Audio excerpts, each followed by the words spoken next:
Right, we're going to discuss the rhetoric of the Democrats, the rhetoric of the Harris-Walz campaign, because to me it shows increasing signs of desperation. I mean, is it even... It feels charitable to call it rhetoric at this point. If you're just literally screaming fascist, Hitler, Nazi at someone, that's barely a rhetorical strategy. It's just peak desperation. So Kamala Harris shared with us her to-do list, and she says things like cut taxes for more than 100 million Americans, strengthen Medicare and protect Social Security, work with private sector to build 3 million new homes to increase housing supply and bring down costs, pass the bipartisan border security bill to strengthen and secure the border. I believe it. Very, very persuasive. Yeah, restore reproductive freedom, legalize recreational marijuana, and the list goes on. To say about all of that, but Didn't she prosecute? Is this? I thought this was a parody. So who's about... It's from her verified account. Okay. Right, who's going to tell her it's 4 years now that she's the VP? Yeah. I don't know. And especially the fourth one, securing the border. Of the border, you did nothing. Doesn't exactly do this. So the restore reproductive freedom is like, okay, so override states' rights. Okay, great. Brilliant. That's, anyway. Right. So when it comes to the positives, they aren't particularly persuasive, and the party of joy becomes the party of resentment. Because let's face it, what the Democrats have been doing for more than 10 years now is entirely capitalizing upon resentment. And here we have it yet again. After Trump's magnificent presence at the McDonald's, we have here Kamala Harris coming and telling us with a very concerned face and demeanor about the enemy of democracy. Before we play it, Trump would invoke Adolf Hitler. Did he stand in front of a mirror and say Hitler 3 times to appear behind him or something? Like, what the hell are you doing? You're invoking Adolf Hitler by saying that Trump's invoking Adolf Hitler. Like, I thought her riposte would be to go and do a shift in Denny's. It's not nearly as famous, is it? Or White Castle. Yeah, but we don't have these in the UK. Yeah, but Tim Walz said that Trump's appearance at the McDonald's is disrespectful for the workers. I don't see it that way. I don't see it that way. Everyone loved it. Everyone loved it. So Kamala Harris comes with a very concerned face to tell us. So yesterday we learned that Donald Trump's former chief of staff, John Kelly, a retired 4-star general, confirmed that while Donald Trump was president, he said he wanted generals like Adolf Hitler had. Donald Trump said that because he does not want a military that is loyal to the United States Constitution. He wants a military that is loyal to him. He wants a military who will be loyal to him personally. I really like the final bit because she says he wants a military that is loyal to him, and then she feels the need to add to him personally, because maybe some people would think that he wants the military to be loyal to him impersonally. Isn't the president the commander-in-chief? That's exactly what I was going to say. You took the words right out of my mouth. He is essentially the highest-ranking officer. That is what... But also, didn't Hitler's generals plot to assassinate him at some point? Multiple times? No, multiple times. Well, that is... The Valkyrie is just the most famous one. Yeah, this is just really stupid. And also, sources say, because this comes from like New York Times or something, where 2 people familiar with the story said that Donald Trump wished he had generals like Hitler. It's like, oh, did they really? Am I taking the New York Times or whoever it is at their word, am I? No, of course I'm bloody not. Josh did a good segment yesterday that you can find on YouTube saying about this. Allegedly what happened, that there was a Mexican officer who died in some barracks, and Trump went to the family. He said that he wanted to pay for the funeral personally, and then like Hitler. Then at some point he was told that the funeral was about to cost £60,000, which seemed like a lot. And he told to a general, we shouldn't go forward. And I think that they went forward and they paid it. And essentially he said that he wanted loyal people. But that's the thing. Trump is endearing, but I think we can all say that he isn't particularly careful with what he is saying. And as you said before, yeah, Hitler had some generals who were plotting against him and tried to kill him. I'm not taking anyone's word for these stories. Literally, 2 weeks before the election. By the way, Trump's a rapist and he's Nazi. Oh, okay. Yeah, 1, it didn't happen. 2, he's the commander-in-chief. 3, they tried to kill him. 4, Hitler, that is. 4, But they were also actually Trump. really competent. Loads of them are really competent. Yeah. From Gigdarian through Model. Anyway, loads of them are extremely competent Unlike at their jobs. Milley. I mean, Unlike Milley. Right, yeah. And also Trump had 4 years in power and he wasn't what Democrats were constantly saying he would be. Now we have here yet another post by Kamala Harris. She says, Donald Trump is out for unchecked power. He wants a military like Adolf Hitler had, who will be loyal to him, not our constitution. He is unhinged, unstable, and given a second term, there would be no one to stop him from pursuing his worst impulses. Just Derangement. Truly deranged. genuinely actually, funny. I love the actually idea that Donald Trump is sat there saying, you know, I don't like the American military. I'm sick of it. I want a Wehrmacht. I want blitzkrieg places. Like, of course he's not. Of course, this is ridiculous. Trump's first hour in office by executive fiat, we're bringing flamethrowers back. No, We want Death's Head skull caps. the thing is, he was both, like, he spent quite a lot on the military and was deployed them the least, right? Famously, he didn't go to any new wars. He did. So So why does he need a Wehrmacht? she's talking just, it's a complete It's- nonsense. That's isn't the it? It's thing. nonsense. Hysterical. What Yeah, she wants to do historical is, because the positive doesn't work, she only wants a negative. She wants a campaign of fear, not exactly a campaign of joy. It's just a campaign of fear. And what she wants to do is to associate Donald Trump with Adolf Hitler Yeah, in that's the right. minds of the swing voters in the They've state. never tried this before. Yeah, I It's a mean, bold strategy. I wonder if it'll pay off. Like, what are you doing? it doesn't work on a political level, but you will say that in some cases it has very detrimental effects. And we can't say that it hasn't led to an atmosphere of stochastic terrorism. There have been attempts against his life. Yeah, calling him a literal dictator, Mecha Hitler, is definitely going to get some of their followers to try and kill him. 2 things that strike me is, one, it's sort of the boy who cried wolf syndrome. If you mention Hitler enough, Yeah, people are just going to be like, okay, Yeah. Hitler again. it's boring. Is it? Yeah, Which is literally the response that everyone's giving. Right. It's just like, really? Hitler? Okay. right. So Elon Musk says this is major incitement to violence against Donald Trump. It's also really passé. I mean, really, is Adolf Hitler really a relevant political figure 80 years after his death? It has to be to prop up the boomer truth regime. Yeah, doesn't we've it? got nothing It has else. to be. You know, It has can't- to be. Yeah, but can't he be like Gaddafi or something? Yeah, can't Because we I think he would be more like Gaddafi rather than Hitler, actually. Let's switch over to Franco as the boogeyman. Yeah, well, whatever. Just, you know, Just for a change of scene. yeah, just you know, just anyone. You know, there are other dictators. Pick another dictator. Right, guys. I think we got checkmate. him. We got him. Yeah, Checkmate. we need to mention this. Their hair also swishes in the same direction. I mean, Yeah, and look at the way they're holding a glass of drinking water. Trump also has German ancestry, so I say checkmate. Only Nazis drink glasses of water, don't they? We all know this. Yeah, and also they breathed. Yeah. So, Yeah. yeah. Hitler breathed, and he was a nationalist or national socialist. Let's be specific. So we can't have borders anymore. That's the logic. That's a lot. That's the logic. Also, Donald Trump's going to shoot you in the night. Now we have a very deep rabbit hole Oh yeah, that shows the past of this man. It says Donald Adolf Hitler Trump throughout the years. Yeah.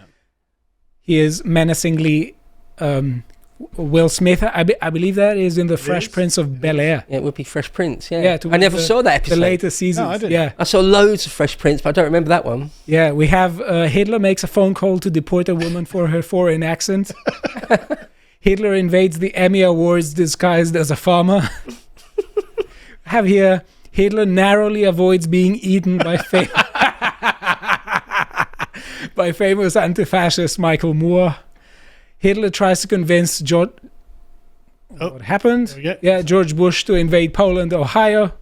Hitler wears a polka dot as fascists tend to do. Doesn't he look like Baron in that one? he does, doesn't he? Actually, he's like, go back up. Guy does, doesn't he?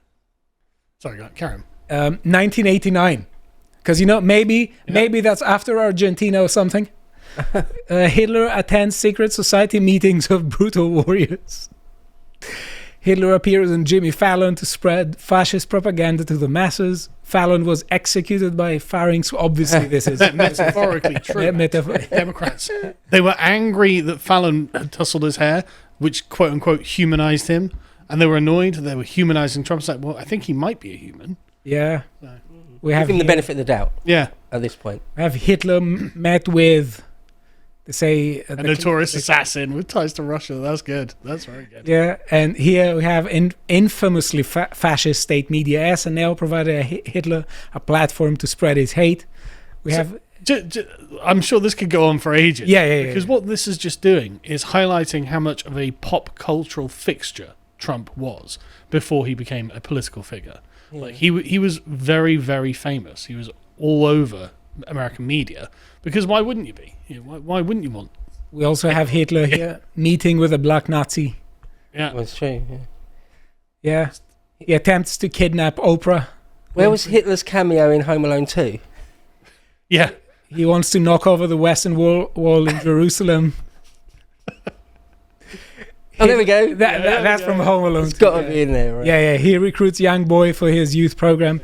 And they finish with say, I think you get the point. If you think Donald Trump is But meanwhile, you're either a liar or an idiot. this is the picture that everyone sees of Donald Trump. Yeah. Just as literally a Norman Rockwell painting of Americana. Trump in a McDonald's waving his hand. This was really popular as well. Everyone loved this. I wonder if he's upselling, asking them if they want large fries Well, and stuff. Maybe he is giving the discounts. Well, they didn't touch his fingers, which he was very specific on mentioning. If you buy 2 fries, the third is for free. He adds here the golf swing to his dance move, maybe because it's an intimidating dance. You see, it's a very specific dance. I've not really seen anyone else do it. You hear the drums of war behind it. Yeah. Yeah. Famous bear YMCA as marching. well. Yeah. Village people. Yeah, village people. Again, just if you can go and find videos of Hitler giving speeches at Nazi rallies, it just doesn't look the same. It just does. With YMCA playing behind. Hitler doesn't leather strap dudes. Hitler doesn't look like he's got a good sense of humor. You know what I mean? Right? He is a very serious man, and he yells a lot. And Trump just isn't the same. Mel Gibson is not having it. He doesn't find Democrat rhetoric convincing, and he's voting for Hitler. He is endorsing Donald Trump, and he's saying that Kamala Harris has the IQ of a fence post, and this has gone viral because there are hundreds of thousands of posts about this. Because Mad Max endorses Trump. Can I say something controversial? I don't think Kamala Harris is that stupid, actually. Right? I think she's totally disinterested in the job and has done no work or research or reading on what she is expected to do. I think she's done no research or reading what she's expected to do, and is dumb. I could be wrong. I can't escape the conclusion. When you can only ever spiel out word salad like that, I think that's a talent. Dumb. I think it's a talent to be able to say lots and lots of things without saying anything. But you have to appear as if you're saying something. Exactly. But she doesn't appear as if she says something. She appears confused. She does. She'll say a bunch of things, and you're just like, okay. I get what you mean. Like Les Dawson would play the piano deliberately badly. Yeah. And that you have to be a really good piano player to do that. Yeah. I don't think she's doing that. I'm not convinced. That's all I'm saying. She has the jazz gene. The jazz musician. Yeah. Jazz politician. Right. Speaking of US election, we have wonderful merch for everyone here. We have mugs, cups, T-shirts. We also have hats, I think. Probably. I don't know. Do we have hats? Yeah, I was listening to people that we don't just sell T-shirts and mugs. There's more to it than that. Not. We have also the Art of the Grill, the really nice. I haven't actually looked. So. Yeah, we have the. Okay, maybe I spread fake news unintentionally, but we have lots of wonderful merch.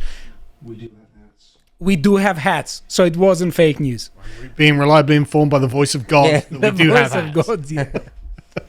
Right. Okay. So I particularly like the Art of the Grill. Yeah, Rory's very proud of this. He had esoteric knowledge. I don't know how he knew. Yeah. Just let me grill, bro. Yeah. That's it. Right. So I want to say something now, because essentially I think that the philosophy of just let me grill is a philosophy that I find very endearing, and I like it.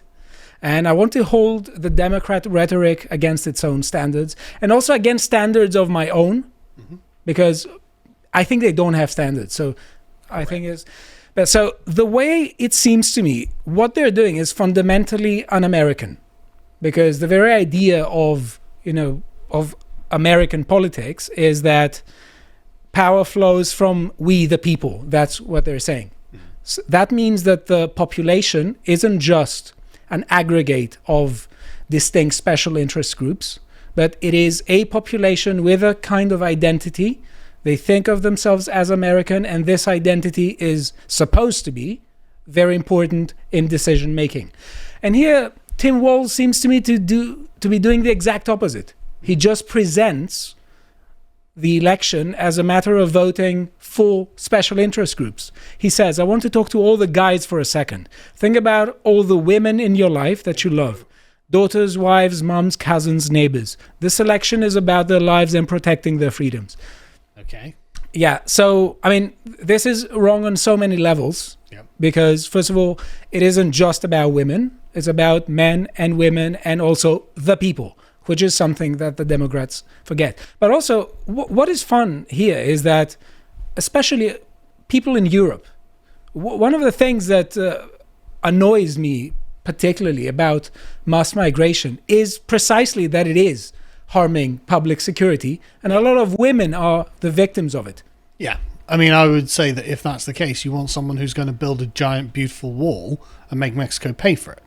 And presumably, when you look at news such as gangs like Tren de Aragua and other gangs occupying large complexes of apartments and terrorizing people, yeah, there were also women, there were also men, and they shouldn't be terrorized. So it seems to me that this is wrong on all levels. Now, let me just go forward to...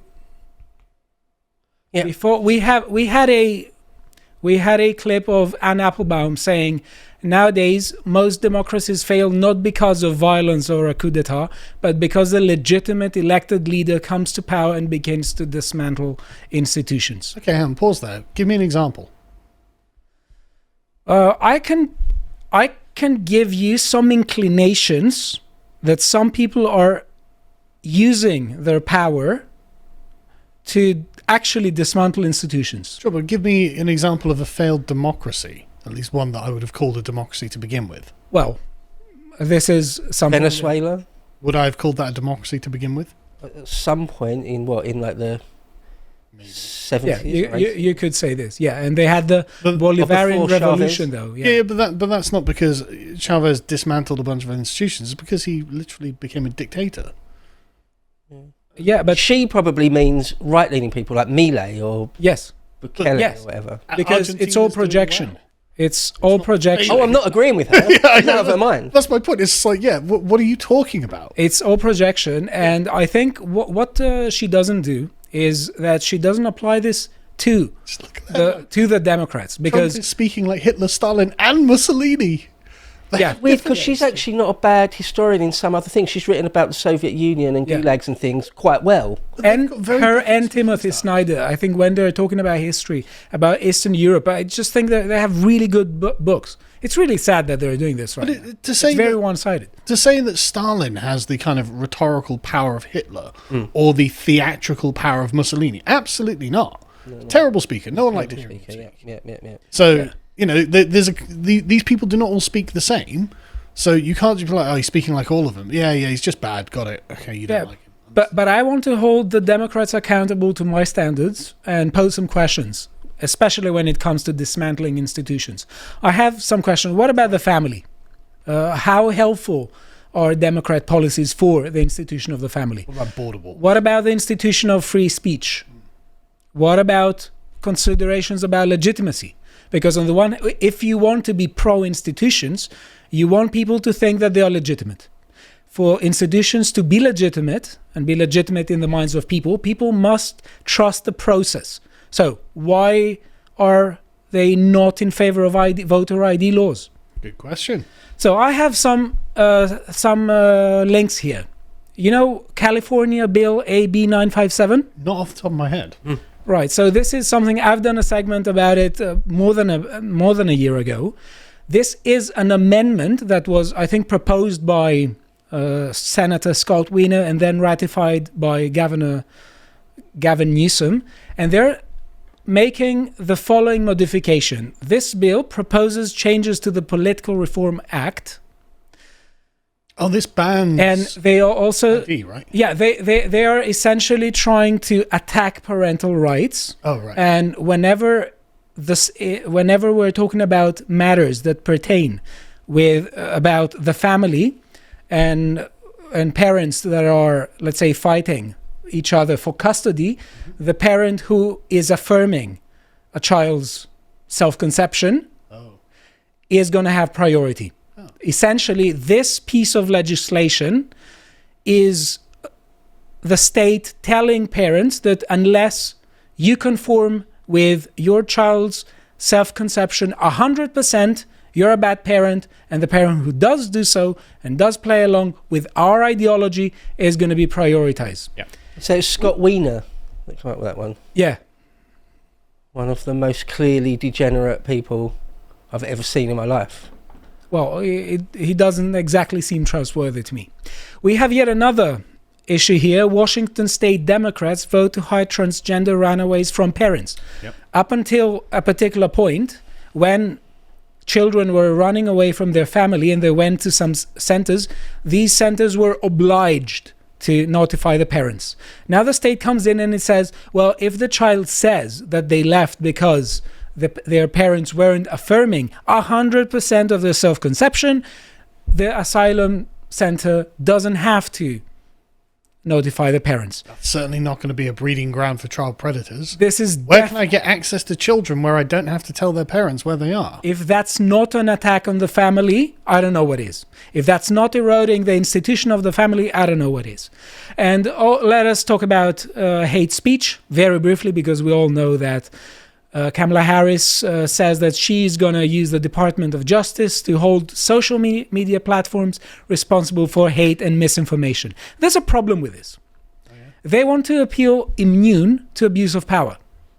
That isn't exactly an American. That isn't exactly Republican or constitutional. Because the very philosophy of the Constitution, it says that we should guard against the abuse of, against aspiring tyrants who want to abuse power. And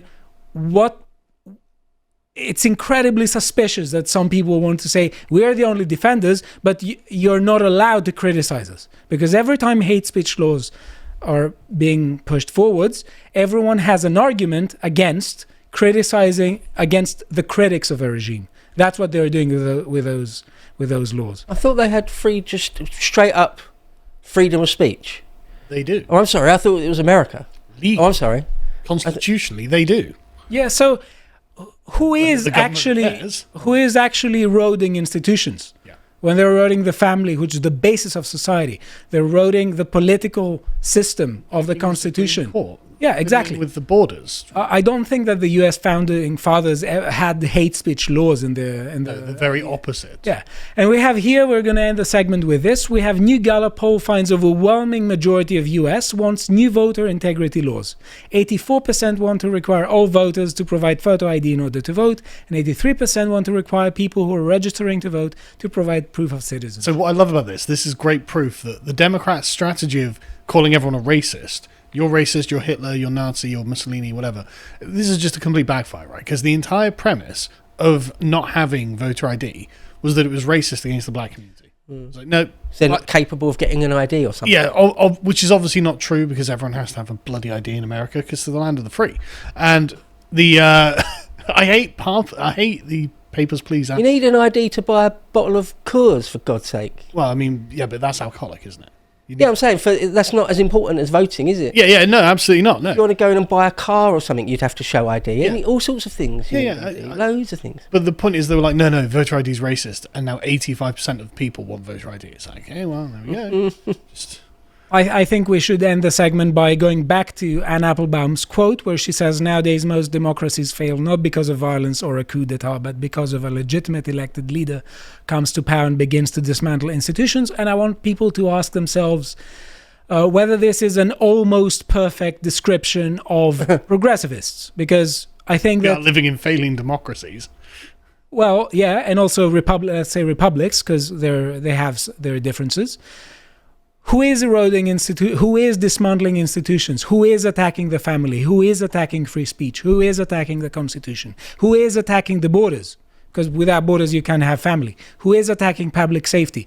Who is pushing forward for demonizing critics of the regime? Good question. Keep putting forward really, really radical to the point of insanity for senior judge positions, or the top of the Department of Justice or Homeland Security. Put someone in there that will dismantle any faith in those institutions. I hope you appreciated that segment from the podcast The Lotus Eaters, and if you want to see what else we're up to, you could always follow Beau's series Epochs. This time he's talking about Caesar entering Gaul. And if you want to see all the other things that we're talking about, you can always follow us on Twitter. Thank you very much for watching, and goodbye.